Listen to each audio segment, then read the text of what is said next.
And go see some animals. Today, I'm really here to give you the fun facts and the bad jokes. So, for a full truck, I do expect some pity laughs for me. Up in the front seat, we have Miss Ray. Ray is going to be your driver. She's a great coworker. She's a really good friend of mine so far. There's one thing she's not good at, and that's driving. So, if you are going to be required, you can go ahead and extend them, strap around everybody on the seat. Hold on your hats, your glasses, your loved ones. If anything goes overboard, then the next time you'll see it is for twice the price on eBay. That is business, baby. No, I'm just kidding. Just let us know if you drop anything. We will definitely grab that for you. The most important rules for today is that we are a no-touch, no-feed facility. So if an animal does come up to you, we cannot reach our hands out and touch them. That would be a very bad idea for you. If an ostrich comes up to your window, lean in towards your friends, not out towards the ostrich. Not a good idea for that either. We cannot call the animals to the truck, so no kissing at them or snapping or clapping or anything. If they come up naturally, that's great, but we just can't call them to the truck. Now, no smoking, vaping, or, believe it or not, I do have to say this, no spitting into pasture. If you do have to spit, all you gotta do is ask your neighbor, hold out their hands, they'll catch it for you. Worst comes to worst, we can get ready to catch it. I'm not going to be catching it. Sweet, I think we got all of the bases covered. Do we have any birthdays on board? No? Any anniversaries? We're celebrating life today? Yeah. Alright. Now when we get into pasture, there are some babies, so we'll stay on the quieter side about the babies, but we're not in pasture yet, so if we're going to have an awesome tour, give me a whoop whoop. Whoop whoop. Wow, that was my loudest tour today. I love that. If we're going to have a no good very bad tour, give me a womp womp. Womp womp. Alright. I'll match your tone. No, that's okay. Our womp wompers get thrown out of the side of the truck with the ostriches. I'm just kidding. Alright, I'm going to introduce you to our UCN Red List. This is a standard for assigning animals a conservation status. Over here we have least concern. Green is good. Green. Wow. Green is Good. Yay. Alright, so we're not worried about them. They're thriving out in the wild. There's lots of them. Dropping down to vulnerable, their population is dropping could be due to habitat loss or poaching, over-domestication. Now dropping down into critically endangered, red is bad. Red? Bad. Yes. So we're worried about them. Extinction is definitely a possibility for critically endangered animals. Now we have animals in all of these categories. So I will be pulling this out a couple of different times throughout the tour. Now we do have 530 acres to this park. Right now we're only using 240 of them, so about half. Today we're going to explore 145 of that. So we're going to be checking through 80 acres of grasslands and 65 acres of woodland, wetland. Each pasture will have some different animals. We do have lots and lots of room for expansion, so throughout the tour or maybe when you leave, definitely let me know suggestions. We want to build our future around what our guests would like to see. Right now we are going over a creek that is not very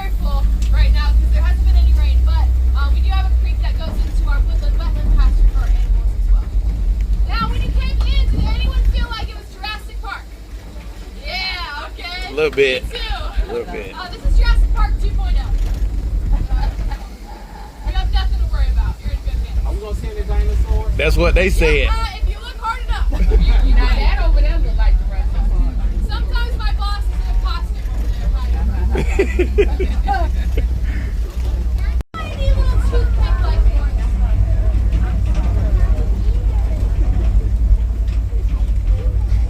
All the way up the farthest one with two beautiful horns. That's Boots. Behind him, the one with 1.5 horns. That's Zipper. Zipper is the dad of all 5 babies. Boots is not sexually mature yet. He was born last year. Now, in this group, males have horns, females do not. I don't know how many coins Zipper the dad had to flip to make this happen, but all 5 babies are boys. Wow. Yeah, those mamas got their hands full, don't they? So what that would look like, the boys will stay with the herd until they do reach the age of sexual maturity, and then at that point, they will more than likely be sent to a different facility where they can be with girls that are not their mothers and sisters. Right? So this is our largest herd that we have here. There's 15 of them over there. Now, they are also the fastest animal that we have out here. No stoppers. Let's see.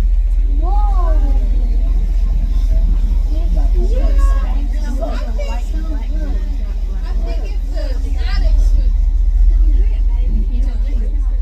I'll let you guys decide. Should we head down the road with the zebras? Yeah. Alright. Then we are going to talk about the Addax first, okay? So this antelope species that we're about to pass, we'll talk about them and then we'll get yes. Afterwards, it's like. Alright, so the Addax.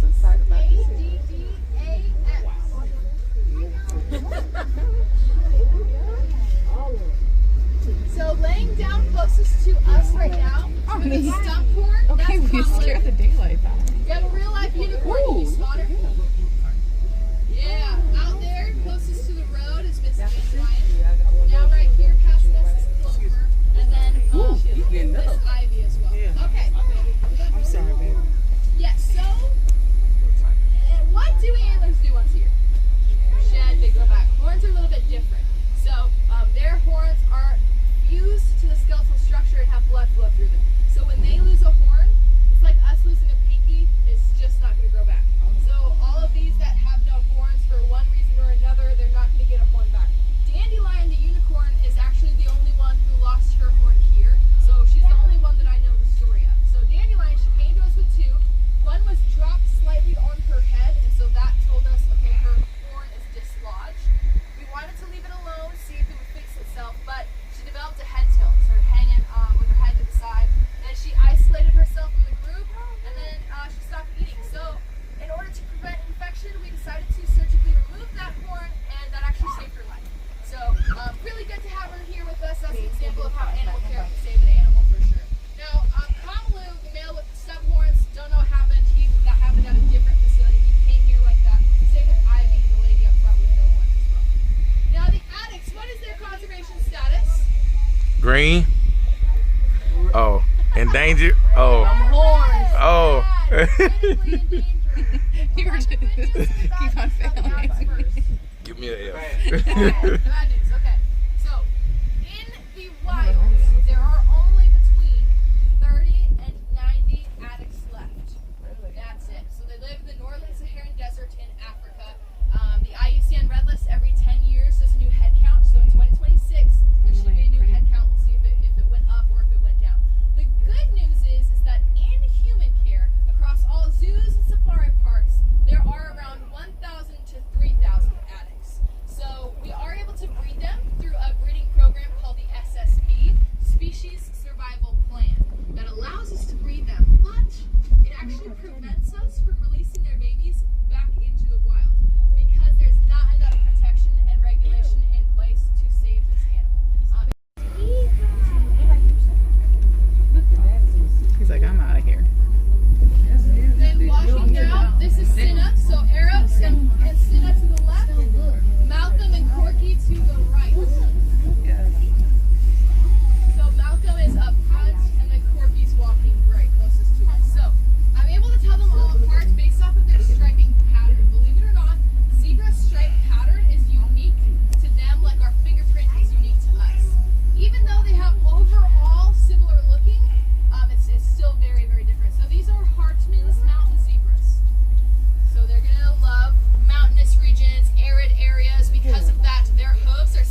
actually occurring here at all.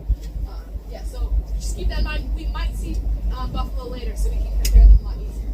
Now, these ones are part of a different breeding program called SAFE, Saving Animals from Extinction. That allows us to breed them. And if the mom that births the baby has a certain percentage of wild blood, then we could release that baby into the North American wilderness. We would love to be able to do that and contribute to the population in the wild, but it's a long process to test if that mom has wild blood or not. It goes by a genetic marker. If the gene is present, then it's a wild animal. If it's gone, then it is a domesticated animal. It's basically the simplest form that I can put it, and that's the level of understanding that I have of it. But has anyone here had a bison akagera? These two boys are not full grown, so they are 4 years old. They are half brothers, so they have the same dad and they have two different moms. They've been to every home together, so they've never been separated. Now,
fusilli, penne, fusilli, gnocchi, and ravioli. Pasta. They are the Italian mobsters, we call them. They're very, very herd oriented. So what Ray's doing right now is we're trying to wait until she crosses the road. If she doesn't, then we're going to make sure that she's not alerted. Then we'll go really slow past them, because their main defense, if they can't see the rest of the herd for a certain amount of time, is they will jump. They can jump 8 to 10 feet in the air from almost a standstill position. So they can't run, they can't leap far like the impala, but they can't jump high. Now this animal is slower than the giraffe. This animal can only go 25 miles per hour. That's it. Which, I mean, I guess is still pretty fast compared to like us. But you're getting a good look at her neck.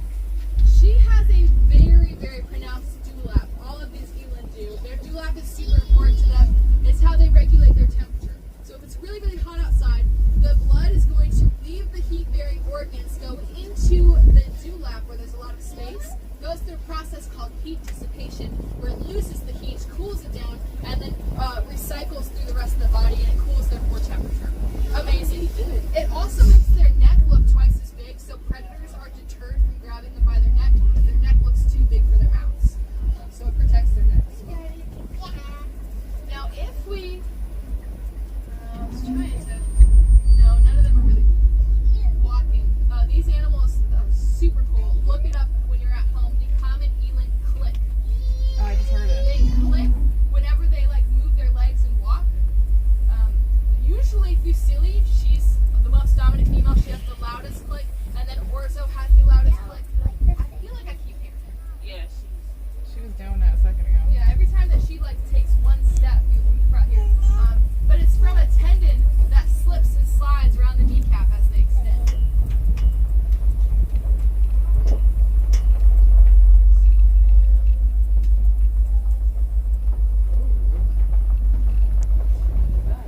So that's how they're gonna.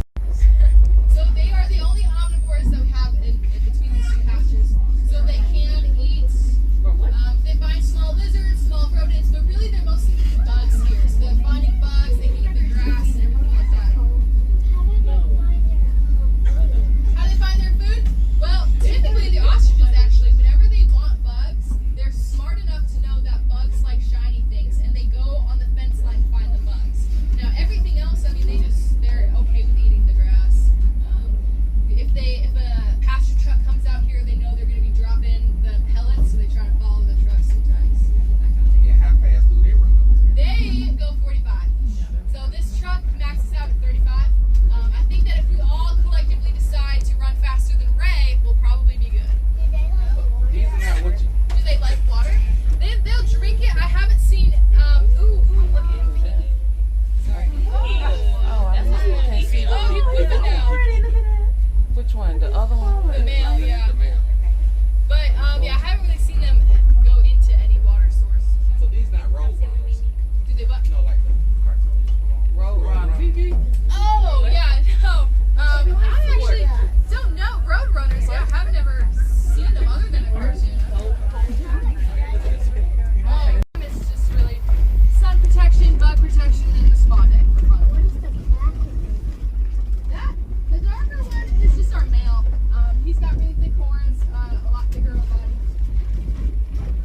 Now, the lady sticking out farthest to the left, got Vera, behind her Vivian, and then next to her is Vlad the dad. The one laying down that's the biggest is Fada, and then the other three laying down are little babies. We have two 10 to 11 month olds and one 4-month-old. See some more animals hiding out behind them, but we'll talk about them in a second. So, Asian water buffalo are native to Asia.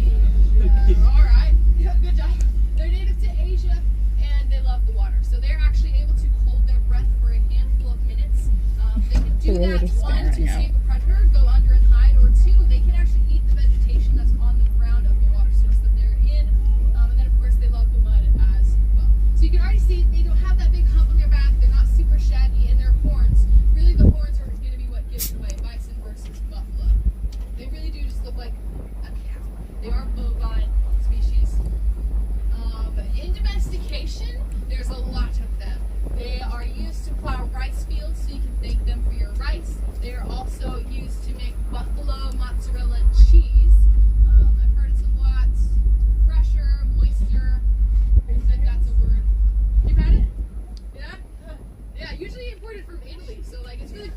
you're in like health grocery stores that have it too, definitely do research on where you get it from. If you find it like cheap somewhere, then it's usually done by people who are trained. It can be like, hey, we have a female that's going to match one of your males, and we would just send them over. We don't really have a choice but to send them, even if it's our favorite lechwe. They are going to be native to Egypt, and they're actually living in an area that has significant civil unrest. So researchers aren't getting close enough to them to be able to study them. So we actually don't know how fast they even run. There's no numerical value, but we know that when they run, it's very unique and it looks very wonky because of their anatomy. If you look at them, I'm trying to see, some of them are really showing us a good angle, but above their butt, kind of on their lower back, you see that hump. Those are their hips. Their hips are a lot higher up on their body, which makes their back legs longer than their front legs. So when they run, it looks really wonky, but they're excellent swimmers. They're a semi-aquatic antelope species. They kind of shine a little bit in the sun because they have extra oil production to be able to kind of repel the water from them. Now they're not like the water buffalo. They can't hold their breath for very long, but when they go into the water, they completely submerge themselves until just their nostrils are out of the water, and then they can just hide for a long time because they're not holding their breaths. So whoever is the darkest in color here is the most dominant. Usually comes with age.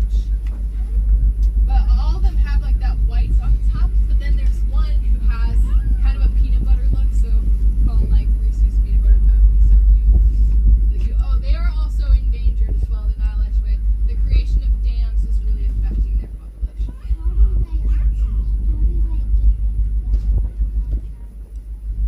How do they get, okay, so they don't have a scent gland like the impala, from what I know. Ray, you might have to look that up, how they know to stay together. Is it herd instincts for them? Because if you look at them, they do not like to separate each other. It's their more eyes than they have, but they're safely out. I see. Walking away is Mom, Patsy Cline, and the little baby is Reba McIntyre. So cute. Named after singers because they're very vocal and loud. Our tent guests, they're like, oh my gosh, they go off like an alarm clock, 11 p.m., 5 a.m., and 6 a.m. So Watusi, where are they on the IUCN Red List? Red. Tricked you. They're not on the IUCN Red List. That's because they're not a naturally occurring species. They are man-made. So, a Nigerian prince, he wanted to be able to make a flashy cattle, so he got with a farmer and they bred 2 ancient longhorns, and out came the Watusi. So, a sign of wealth, also sacred in some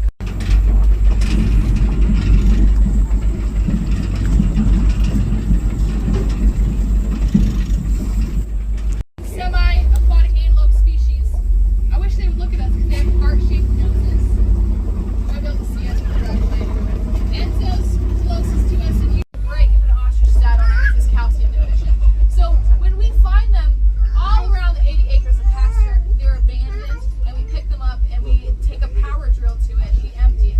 Now, we talk about the birds, the ostrich not being sexually mature. When they're between 4 and 5 years old, that's when they'll likely be able to produce a baby. Is that a real egg? Yes, this is real. Now, what's really, really cool is that for the first time since we in this program to kind of teach us something today. So the animals that you saw out in pasture or you're about to see, those are pretty big, right, with some off-hands management style, whereas our animals are a little bit smaller and they go through consistent training to come up here to meet with y'all. For today, our animal is going to be roaming the stage, so we just ask that you don't stand up or don't come to the stage and no big loud noises. Ready? Perfect.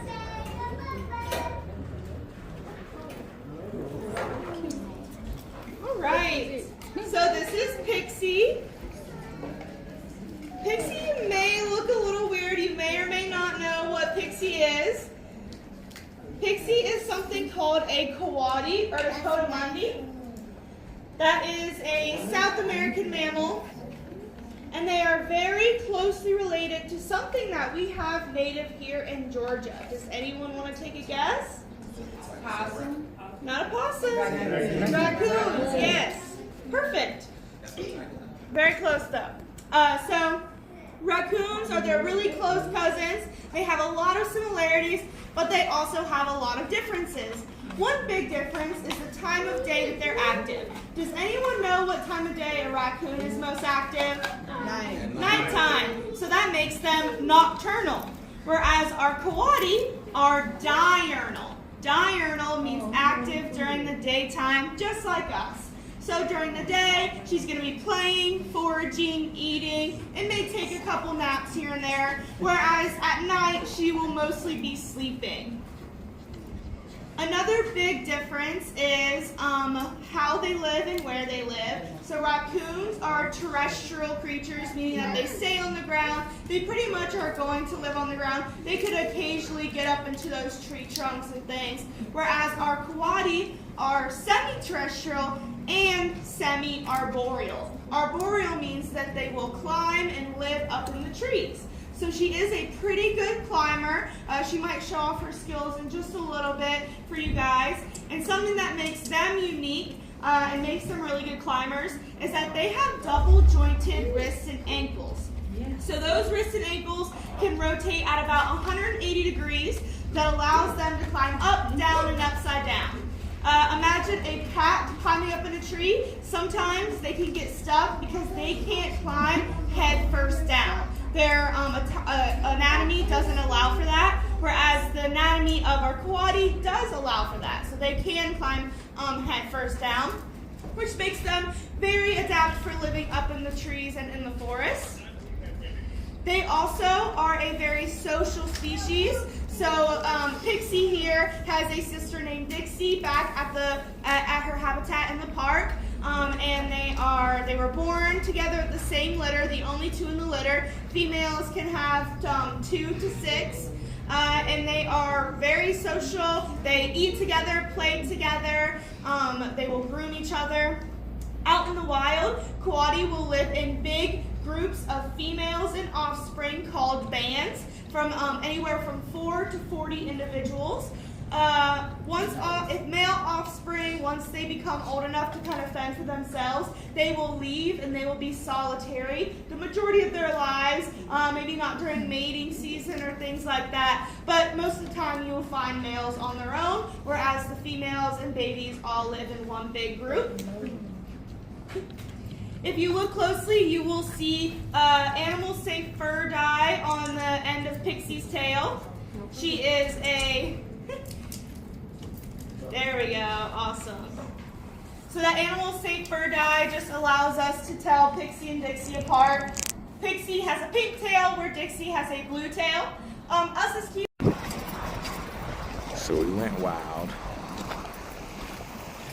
I had a good time at this safari conservation camp here in Madison, Georgia.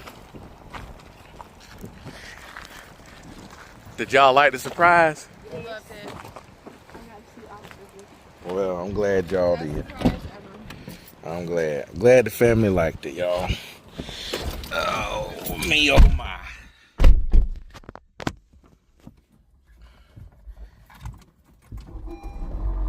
Hot up in here. So, if y'all want to make the trip to Madison, Georgia, I'll leave the information in the description. I highly recommend coming out here. They have what they call the little cottages, Overnight stays. the lodges that you can stay. They have ones that overlook the giraffe pens, enclosure, and it's awesome. I'll find pictures to put in there, in here. And they're adding and growing. So. Yep, they are growing. They also have the little cottages kind of out in the pasture that you can stay in. So yeah. And if you stay, you get 4. However, you can have 4 people stay with up to 4, and they all get free added the tours with it. Yeah. With your stay. Yep. So it'd be nice if you want to do a little weekend getaway with your family or couples, however you want to do it. Pretty cool. So we are gonna go get something to eat now. Find something to eat. I don't know where, but y'all have a good one.